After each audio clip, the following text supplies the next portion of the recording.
Muling nakapagtala ng malaking tagumpay ang kapulisan sa pinaigting na kampanya laban sa ilegal na droga matapos maaresto ang isang high-value individual at masamsam ang mahigit 400,000 pesos na halaga ng hinihinalang shabu sa sinagawang buy-bust operation sa Barangay Pulong, Maragol, Angeles City nito lamang nakarang araw. Ang operasyon ay pinangunahan ng Angeles City Drug Enforcement Unit sa ilalim ng pamumuno ni Police Colonel Joselito E. Villarosa Jr., City Director ng Angeles City Police Office. Kinilala ang naarestong suspect na si alias Ronron, 29 anyos, residente ng Hadrian Street, Mountain View, Barangay Balibago, Angeles City. Nasamsam mula sa kanya ang 4 na heat-sealed transparent plastic sachets ng hinihinalang shabu na may kabuang timbang na humigit kumulang 60 grams at may standard drug price na 408,000 pesos.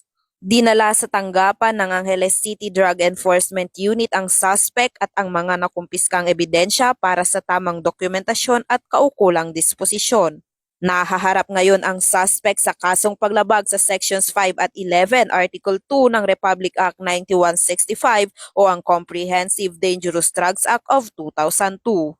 Ang matagumpay na operasyon ay bahagi ng mas pinaigting ng kampanya ng mga kapulisan upang masugpo ang paglaganap ng ilegal na droga at matiyak ang kaligtasan ng bawat komunidad sa gitnang Luzon. Patuloy ang panawagan ng kapulisan sa publiko na makipagtulungan sa pamamagitan ng pagbibigay ng impormasyon upang masugpo ang mga kriminal na aktibidad sa kanilang komunidad.